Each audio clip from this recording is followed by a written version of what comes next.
Rasulullah sallallahu alaihi wasallam bersabda, "Ala,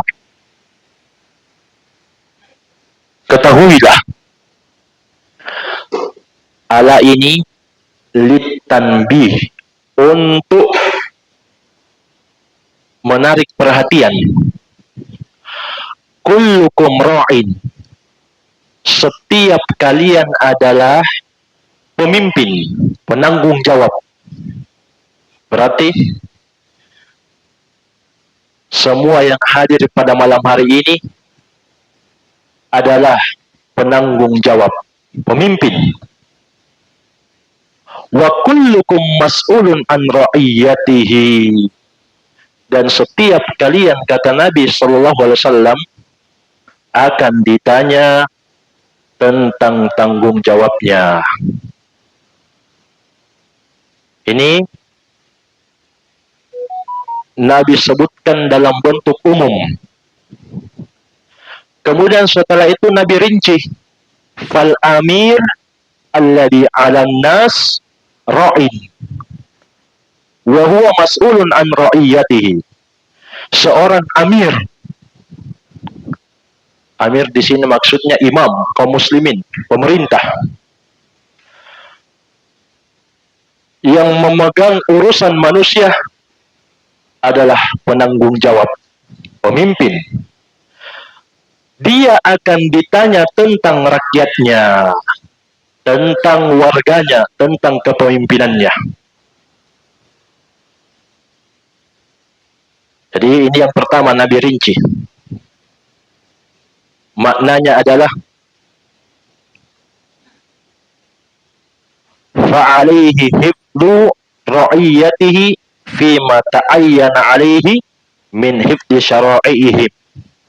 Wajib bagi setiap pemerintah muslim untuk menjaga tanggung jawabnya, masyarakatnya, terkait dengan yang wajib atasnya, seperti menjaga pengamalan syariat mereka. Jadi jamaah sekalian, ternyata para ulama menjelaskan bahwa tanggung jawab pertama pemerintah itu menjaga agama masyarakatnya. Dan Allah akan tanya mereka pada hari kiamat. Dan kata Al-Allamah Bakar bin Abdullah Abu Zaid, penulis kitab Hilya Talibil Ilmi, beliau mengatakan, man waliya syai'an min umuril muslimin fa inna a'zama ma yajibu alaihi ayusawwisa ra'iyata bil kitabi was sunnah. Siapa saja yang memegang urusan dari urusan kaum muslimin, maksudnya pemerintah, maka sesungguhnya yang paling besar kewajiban atasnya adalah menuntun, mengarahkan masyarakatnya kepada Alkitab was sunnah, Al-Quran dan hadits, wa yansyurut tauhid min miskatihima, dan termasuk juga kewajiban terbesar pemerintah, imam kaum muslimin, menyebarkan tauhid dari cahaya Al-Quran dan sunnah, wa yuzilu ma yunaqiduhu min madahir syirki wal wasaniyah.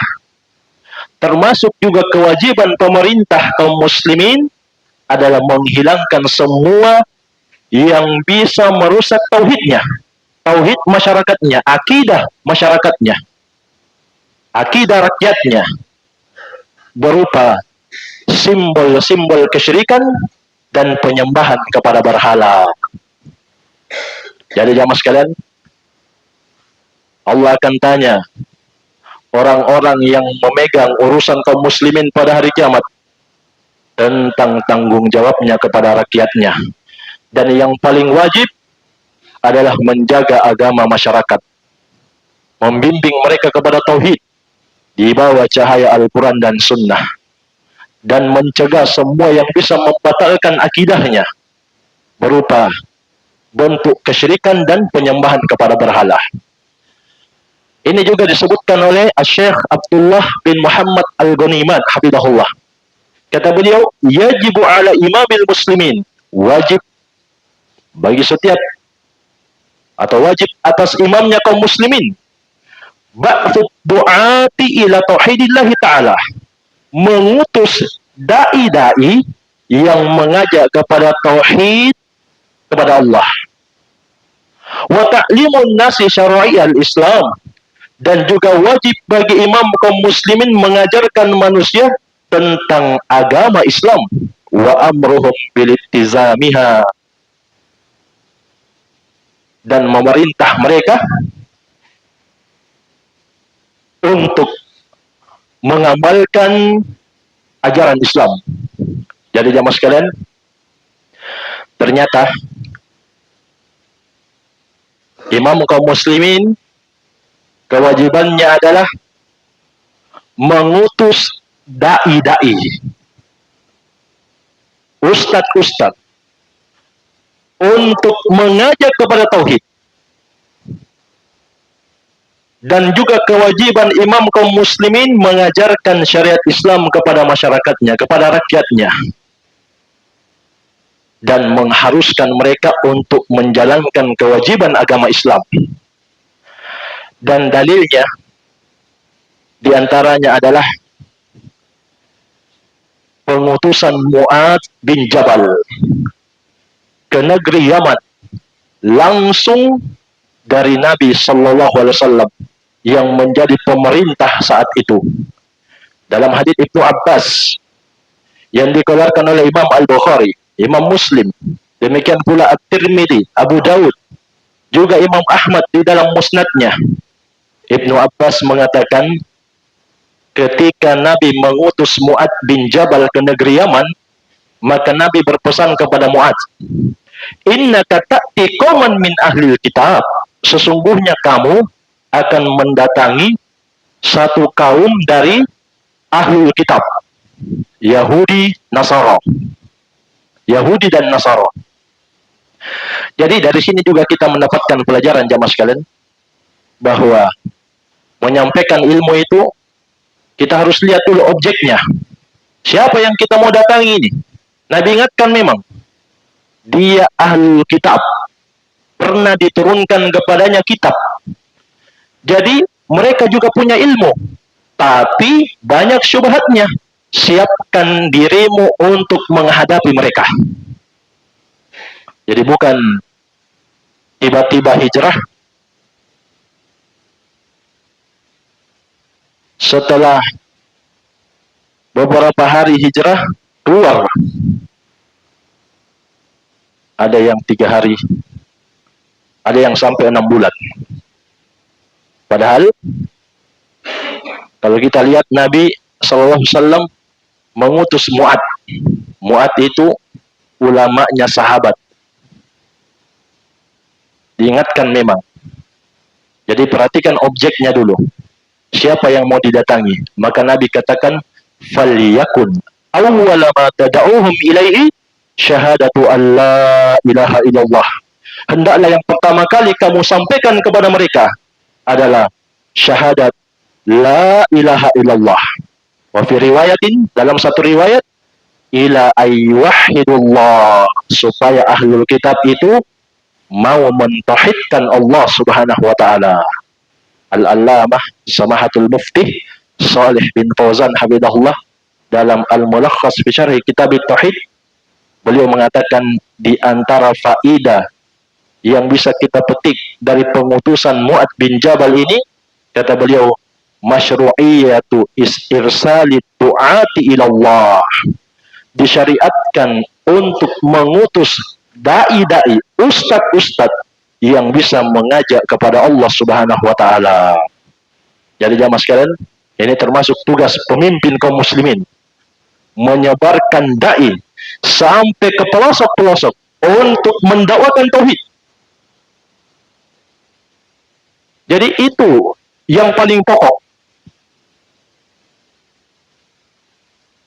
harus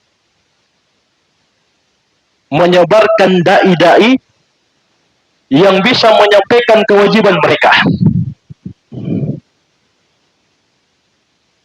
Demikian pula kewajiban imam kaum muslimin adalah mengajar warganya, masyarakatnya, rakyatnya, termasuk mengutus dai. Kalau mereka tidak mampu, maka mereka harus menyiapkan dai-dai untuk mengajar masyarakat. Kenapa jamaah sekalian? Sebab ilmu itu kunci segala kebaikan. Jadi keimanan nanti benar kalau dibangun di atas ilmu. Amal soleh nanti benar kalau dibangun di atas ilmu. Dakwah, pengajaran nanti benar kalau dibangun di atas ilmu. Semua kebaikan itu sumbernya ilmu agama. Sebab dari ilmulah seseorang bisa bersikap. Karena itu jamaah sekalian, dalam hadits Muawiyah radhiyallahu anhu yang dikeluarkan oleh Imam Al-Bukhari dan Muslim, Nabi kita yang mulia Muhammad sallallahu alaihi wasallam mengatakan, "May yuridillahu bihi khairan yufaqihuhu fiddin." Barang siapa yang Allah inginkan padanya kebaikan, maka Allah akan pahamkan dia tentang agama. Man di situ merupakan syarat. Sedangkan khairan dia isim nakirah, ditanwin. Kaidah yang disebutkan oleh para ulama, an-nakiratu fi siyaqi syarti fatufidul umum. Kalau ada isim nakirah berada dalam susunan syarat, man, siapa saja, maka memberikan faedah umum. Maksudnya apa? Kebaikan dunia dan akhirat, jika Allah kehendaki pada seorang hamba, maka Allah akan pahamkan dia tentang agama. Jadi jamaah sekalian, semakin banyak pahamnya orang tentang agamanya, semakin besar kebaikan Allah untuknya. Sebaliknya, kalau sedikit paham tentang agamanya, maka sedikit kebaikan Allah yang Allah inginkan padanya. Ini pemahaman haditsnya. Bahkan jamaah sekalian, berucap atas nama Allah tanpa ilmu itu sumber semua dosa. Dalam surah Al-A'raf di ayat yang ke-33, Allah Subhanahu wa taala berfirman, "Qul innama harrama rabbiyal fawahisha ma dhahara minha wa ma batan wal ithma wal baghya bighairil haqqi wa an tusyriku billahi ma lam yunazzil bihi sultana wa an taqulu 'ala Allahi ma la ta'lamun." Katakanlah wahai Nabi Muhammad, sesungguhnya Tuhanku hanyalah mengharamkan semua perbuatan keji yang lahir maupun yang batin, yang nampak maupun tidak nampak. Demikian pula semua maksiat, Rabbku mengharamkannya. Demikian pula pelampauan batas tanpa hak. Dan Rabbku juga mengharamkan kalian berbuat syirik, menduakan Allah, menyekutukan Allah, yang Allah tidak akan pernah menurunkan dalil tentang hal itu. Kemudian terakhir, yang Allah haramkan, kalian berucap atas nama Allah tanpa ilmu. Ini kata Imam Ibnu Qayyim rahimahullah dalam Madarijus Salikin, beliau katakan berucap atas nama Allah tanpa ilmu. Menyampaikan ini boleh padahal tidak.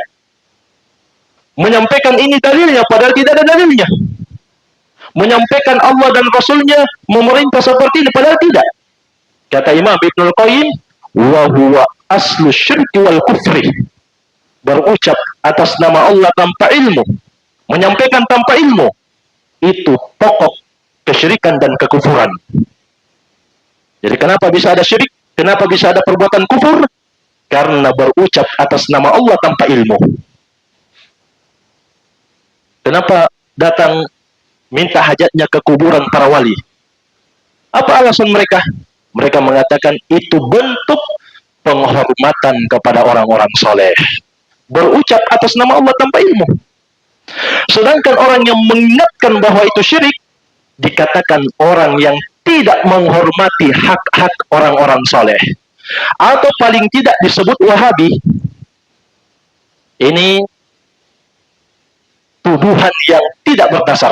Berucap atas nama Allah tanpa ilmu. Kemudian kata Imam Ibnu Qayyim rahimahullah, wa alaihi ussisatil bid'ah wa dhalalat. Berucap atas nama Allah tanpa ilmu itu menyebabkan bid'ah dan kesesatan. Fa kullu bid'atin mudillatin fid din asasuha al-qawlu 'ala Allah bila ilmin. Semua amalan-amalan baru yang menyesatkan, yang tidak ada dalilnya di dalam agama, pokoknya itu, sumbernya itu berasal dari berucap atas nama Allah tanpa ilmu. Jadi jamaah sekalian, ini kalau ilmu tidak disebarkan, kalau pemerintah tidak mengirim dai-dai untuk mengajar kepada tauhid dan mengajar manusia ilmu syariat, maka yang muncul adalah kebodohan. Jadi ini tanggung jawab utama pemerintah.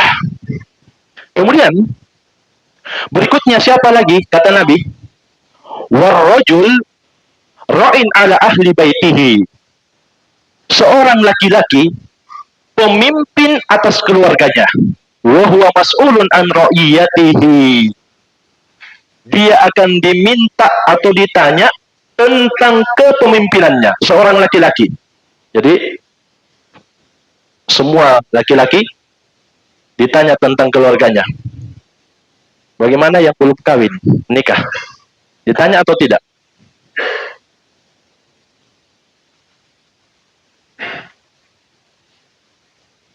Kalau kita lihat haditsnya, kullukum, setiap kalian.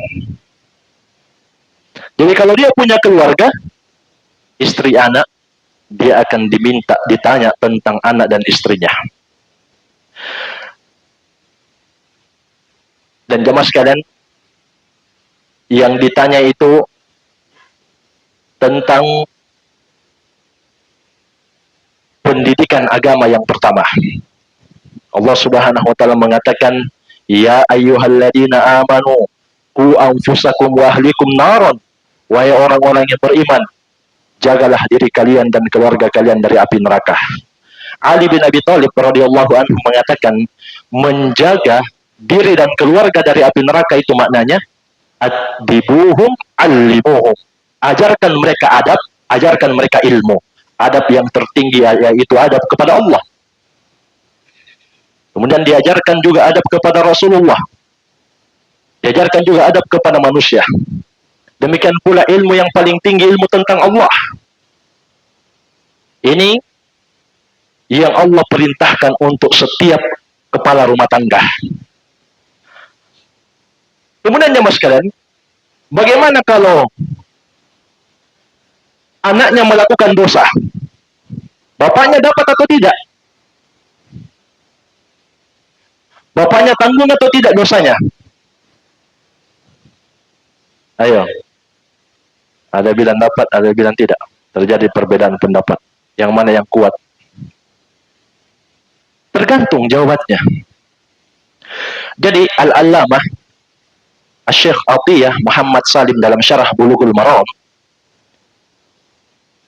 beliau mengatakan, wal insan mukallafun bit ta'dib wal qiyami bil wajib. Setiap orang itu cuma dibebankan untuk mengajar adab untuk keluarganya dan mengajar yang wajib atasnya. Sholat, berpuasa di bulan Ramadan,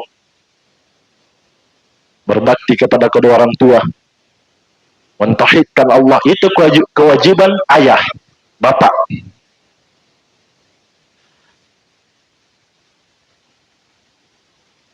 Tapi jamaah sekalian, anaknya menjadi bagus atau tidak, itu bukan tergantung bapaknya. Makanya kata beliau, fassalah hibatum minallah. Anak menjadi baik itu anugerah dari Allah. Amma khalqul huda wa taufiq fi qalbil walad fahada biyadillah. Adapun memberikan taufik di hati seorang anak, bimbingan hidayah, yang tadinya tidak sholat mau jadi sholat, yang tadinya tidak puasa menjadi ingin puasa, itu hanya di tangan Allah Subhanahu wa taala. Jadi kalau bapaknya sudah ajar anaknya, dia sudah ingatkan, kemudian anaknya mendengar, suatu hari bapaknya meninggal, anaknya melakukan pelanggaran dosa, itu bukan lagi tanggung jawab orang tuanya. Kenapa? Sebab waktu hidup dia jaga anaknya, diingatkan anaknya memang. Dalilnya mana? Beliau sebutkan dalilnya anaknya Nabi Nuh. Beliau bertakwa itu, kata Syekh Atiyah rahimahullah, alfasanatin illa khamsin aman, 1000 kecuali 50 tahun. Jadi dakwanya Nabi Nuh 1000 tahun kecuali 50. Maksudnya bagaimana? 1000 dikurang 50 tahun. 1000 tahun dikurang 50 berarti menjadi 950 tahun. Baru dakwanya Nabi Nuh. Berarti orang-orang dulu panjang-panjang umurnya. Kita kalau umur 950 tahun sudah jadi apa? Sudah tidak ada di dunia. Itu jamaah sekalian, anaknya tidak dapat hidayah. Kata Nabi Nuh, ya bunayya rakam ma'ana wala takum ma'al kafirin. Wahai anakku, naiklah ke perahu bersama kita.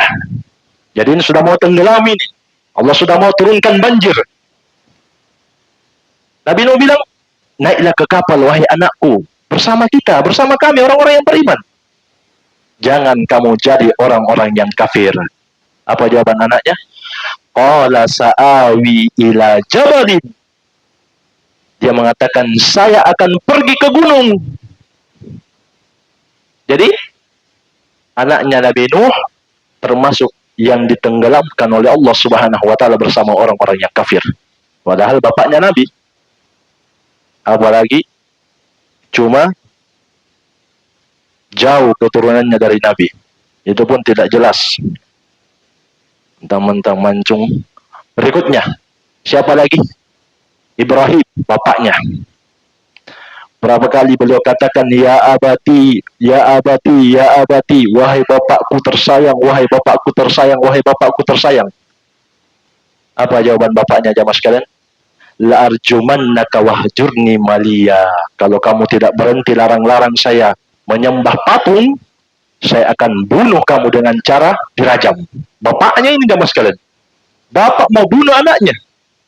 Wahjurni maliya. Tinggalkan saya dalam waktu yang lama, wahai Ibrahim. Demikian pula istrinya Nabi Lut, istrinya Nabi Nuh. Ini semua gagal menjadi orang-orang yang beriman. Apakah Nabi Nuh, Nabi Ibrahim, Nabi Lut mendapatkan tanggungan dari dosa mereka? Jawabannya tidak. Kenapa? Karena mereka sudah ingatkan keluarganya. Tapi mereka sendiri yang tidak mau menerima. Jadi, jawabannya, orang tua dapat dosa tidak kalau anaknya melakukan dosa? Apa jawabannya? Kalau ada anak melakukan dosa, orang tua ikut tanggung atau tidak? Ayo. Tuh, khusyuk semua ini. Jawabannya tergantung. Kalau bapaknya diam, iya, dia tanggung. Tidak menegur anaknya, dia akan tanggung. Karena Allah mengatakan, atau Nabi mengatakan, wa huwa mas'ulun an ra'iyatihi. Setiap bapak akan ditanya tentang keluarganya, tanggung jawabnya. Ini yang kedua. Kemudian yang ketiga, wa abdur rajul wa fi tariqin wal khadim ra'in ala mali sayyidihi. Budak, dalam riwayat yang lain pelayan, Dan para ulama mengatakan termasuk di dalamnya pegawai, pekerja, orang yang disewa, semua bertanggung jawab atas harta bosnya, termasuk dalamnya bendahara. Akan ditanya, di mana uang itu? Bagaimana tanggung jawabnya terhadap harta tuannya, harta bosnya? Ini yang ketiga yang akan ditanya, yang menjadi pembahasan dalam bab ini. Kemudian yang keempat, jamaah sekalian, yang akan ditanya, wal mar'atu ra'iyatun fi baiti zawjiha, seorang wanita akan ditanya oleh Allah karena dia pemimpin yang bertanggung jawab di rumah suaminya. Wahia mas'ulah, dia juga akan ditanya. Karena itu Al-Allamah Muhammad bin Shalih Al-Utsaimin rahimahullah mengatakan dalam syarah Riyadhus Shalihin, wa kadzalikal mar'ah ra'iyatun, demikian pula seorang istri menjadi penanggung jawab fi baiti zawjiha, di rumah suaminya, wa mas'ulatun an ra'iyatiha, dan juga seorang istri akan ditanya tentang bagaimana dia mengurus rumah suaminya tersebut. Yajibu 'alaiha, yajibu an tansaha fil bait, wajib bagi setiap wanita, setiap istri untuk melayani di rumah. Fit tabakh, sampai beliau menyebutkan contoh fit tabakh, baik terkait urusan dapur. Fil qahwah, apa artinya qahwah? Hah? Wanita juga bertanggung jawab dalam al-qahwah. Apa artinya al-qahwah? Yang belajar Dursul Lughah pasti tahu ini al-qahwah. Sampai dalam masalah kopi, wanita juga harus mengatur. Fi syai, teh,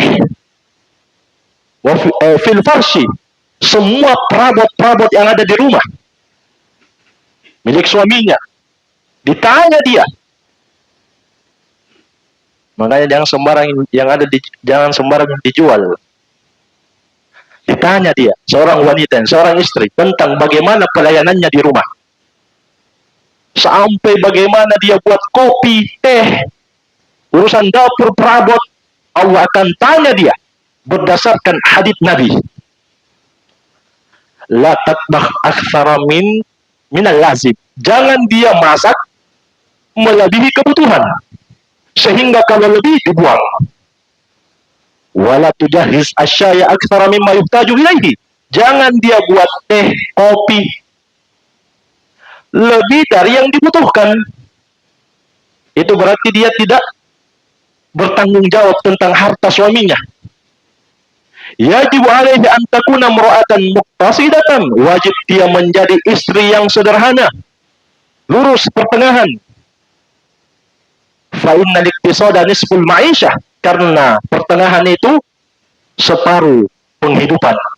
Gharal farriqatin fima yanbaghi, tapi jangan juga sampai terlalu pelit menjadi sesuatu yang tidak pantas. Contohnya bagaimana? Itu teh masih butuh gula, tapi karena sudah kajian tadi malam, tehnya sudah tidak pakai gula. Supaya apa? Supaya irit, menjaga harta suami. Tidak juga begitu, tengah-tengah, tidak berlebihan, tidak juga terlalu pelit. Ini wanita. Siapa lagi yang akan ditanya? Kata Nabi sallallahu alaihi wasallam, atau kata Ibnu Umar, sami'tu haula'i anin Nabi sallallahu alaihi wasallam, saya mendengar empat ini akan ditanya. Wa ahsibun Nabiy sallallahu alaihi wasallam qala, dan saya mengira, kata Ibnu Umar, ini detailnya sahabat, saya mengira, beliau tidak memastikan, tapi Al-Bukhari dalam sahihnya beliau menyebutkan secara langsung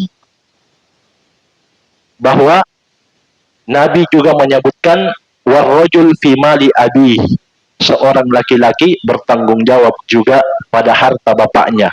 Ala kullukum ra'in wa kullukum mas'ulun an ra'iyatihi. Kemudian Nabi ulang lagi Ketahuilah setiap kalian adalah pemimpin dan setiap kalian akan dimintai pertanggungjawaban. Karena itu jamaah sekalian, Allah Subhanahu wa taala berfirman dalam surah Al-Zalzalah di akhir surat Al-Zalzalah, "Faman ya'mal mithqala dzarratin khairan yarah." Barang siapa yang melakukan kebaikan sebesar semut kecil, yarah, dia pasti akan melihatnya.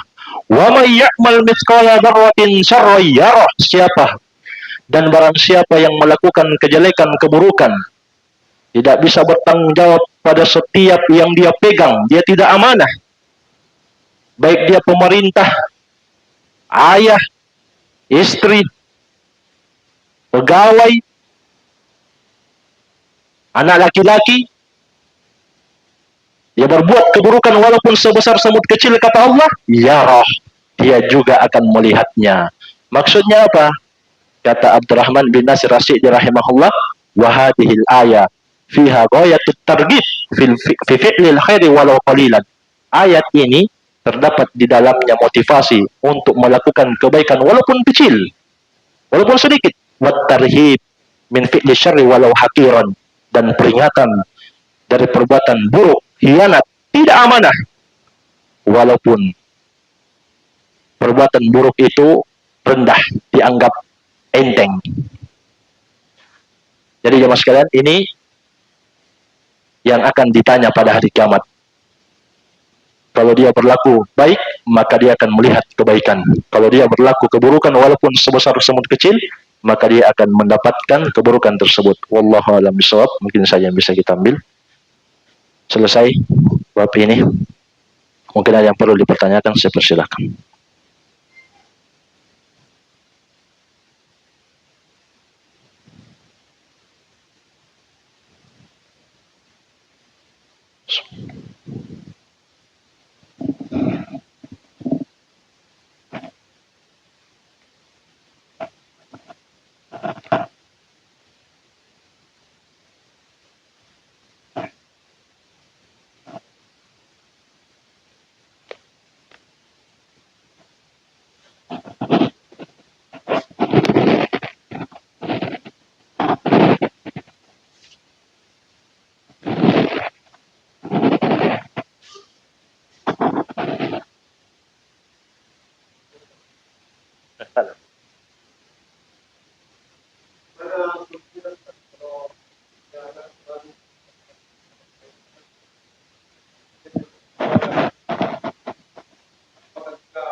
Baik.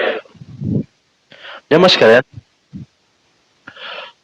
menasihati, berdakwah, mengajar, itu ibadah. Dan itu jalannya Nabi Muhammad sallallahu alaihi wasallam dan para pengikutnya.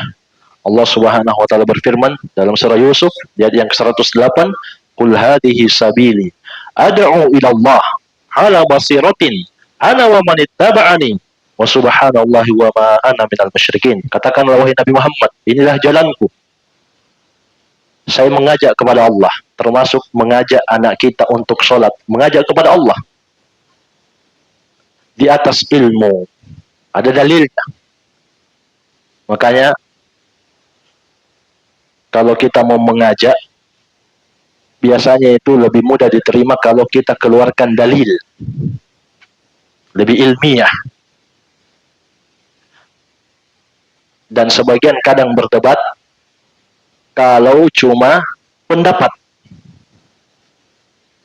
Dia bilang ini harus, itu tidak boleh, ini yang boleh. Terus bapaknya tanya, mana dalilnya? Pokoknya tidak, pokoknya itu tidak boleh, ini yang boleh. Iya, mana dasarnya? Terus apa yang dia bilang? Dulu belum hafal, sekarang lupa. Jadi tidak ilmiah. Minimal kita hafal maknanya. Kalau tidak bisa, hafal teks Arabnya. Apalagi disertai dengan ucapan ulama. ayat hadits ucapan ulama, ayat hadits ucapan ulama. Minimalnya kalau dia belum bisa amalkan, dia tidak akan berani membantah. Itu makna di atas ilmu. Kemudian yang melakukan ini, kata Allah, Nabi Muhammad dan orang-orang yang mengikuti beliau. Dan Maha Suci Allah, saya tidak termasuk orang-orang yang mempersekutukannya. Jadi, mengajak kepada kebaikan itu adalah ibadah. Dan ibadah itu harus dilakukan sampai mati. Allah Subhanahu wa taala berfirman, "Wa'bud rabbaka hatta ya'tiyakal yakin." Beribadahlah kamu hanya kepada Rabbmu sampai datang yakin, sampai datang kematian. Jadi, menasihati, mengingatkan, mengajak kepada kebaikan, apalagi keluarga kita, apalagi anak kita, apalagi istri kita, sampai kita duluan yang mati atau mereka. Ini wallahu a'lam. Ada yang lain, saya persilahkan. Fadal.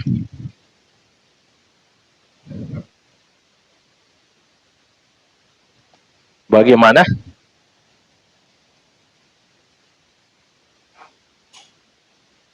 Iya.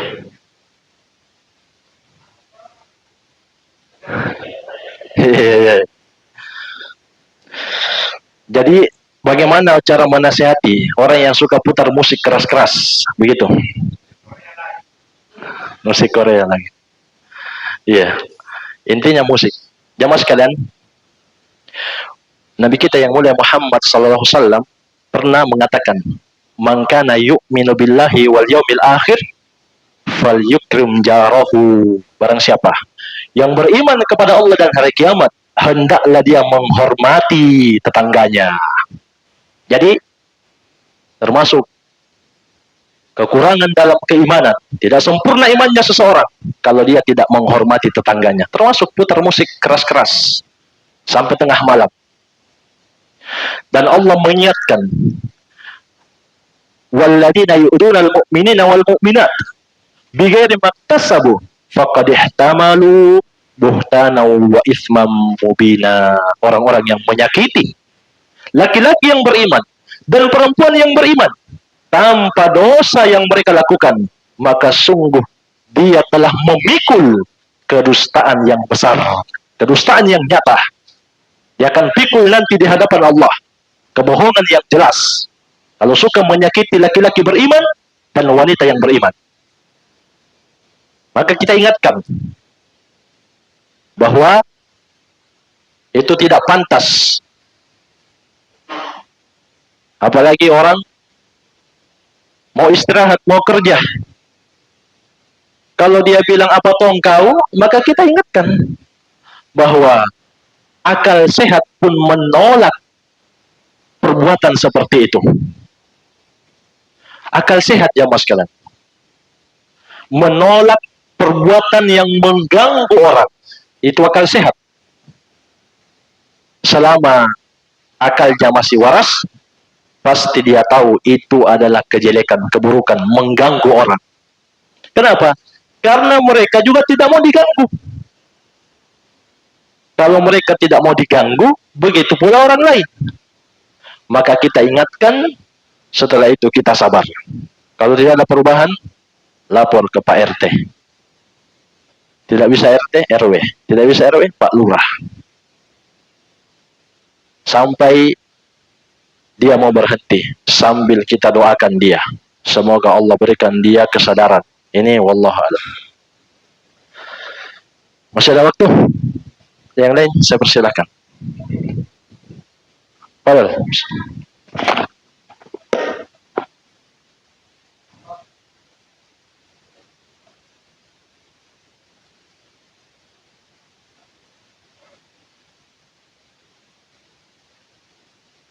Iya. Jadi ayatnya itu Allah Subhanahu wa taala mengingatkan Nabi Muhammad, walau taqawwala alaina ba'dal aqawil la akhadna minhu bil yamin thumma laqata'na minhu al watin wa ma minkum min ahadin anhu hajizin. Seandainya Muhammad berani membuat kebohongan atas nama syariat, atas nama Allah, atas nama kami, maka kami akan ambil beliau dengan tangan kanan.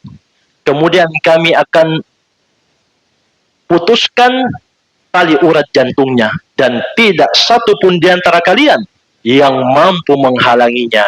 Ini jamaah sekalian, peringatan dari Allah, seandainya seorang nabi dan rasul membuat kebohongan atas nama syariat, hukumannya sangat dahsyat. Tapi jamaah sekalian, para ulama sepakat nabi dan rasul itu adalah manusia pilihan yang terjaga maksum. Tidak mungkin melakukan dosa dan tidak mungkin berucap atas nama Allah tanpa ilmu. Cuma Allah ingin sampaikan, begitu hukuman untuk orang yang berani membuat kedustaan atas nama Allah Subhanahu wa taala. Adapun Rasulullah, manusia yang terbaik yang Allah paling cintai, tidak ada perbedaan pendapat. Makanya di sini juga kesalahan sebagian gulatus sufiyah, sufi ekstrim, yang mengatakan wali lebih tinggi daripada nabi, sehingga Nabi Khidir yang mereka anggap wali lebih tinggi daripada Musa. Makanya lebih tinggi boleh Khidir tidak mengikuti Musa. Makanya ada keyakinan kalau sudah jadi wali, sudah keluar dari syariat, sudah bisa tidak sholat. Ini bantahan. Ulama sepakat tidak ada perbedaan pendapat. Nabi dan Rasul lebih afdal dari seluruh makhluk. Demikian pula Rasulullah yang paling afdal di antara Nabi dan Rasul. Tidak ada perbedaan pendapat. Manusia yang paling Allah cintai. Bahkan jamaah sekalian, beliau mengatakan, nahnul akhiruna sabiqun. Kita, kata Nabi, umat belakangan, tapi yang paling pertama masuk surga. Jadi umat Islam umat belakangan, penutup, pendek-pendek umurnya, berada di akhir zaman. Tapi kata Nabi, kita yang paling pertama masuk surga. Bahkan jamaah sekalian, surga tidak akan dibuka kecuali melalui syafaat Muhammad sallallahu alaihi wasallam. Itu termasuk kekhususan Nabi Muhammad, syafaat untuk penghuni surga. Jadi Nabi Muhammad manusia yang paling Allah cintai. Allah Subhanahu wa taala juga menegaskan, inna a'tainakal kautsar, sungguh kami telah memberikan kepadamu wahai Muhammad al-kautsar. Al-kautsar ini sungai di surga yang airnya mengalir di telaga. Ini bantahan juga untuk sebagian profesor yang baru lahir kemarin. Dia bilang Nabi Muhammad tidak dijamin. Ini ayat berarti salah, ini ayat berarti harus dihapus.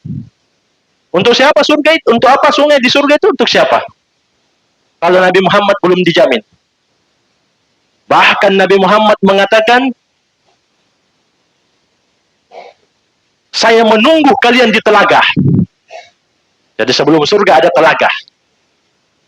Jadi ya, sudah ada umat Islam yang sudah sampai di telaga kemudian diusir oleh para malaikat.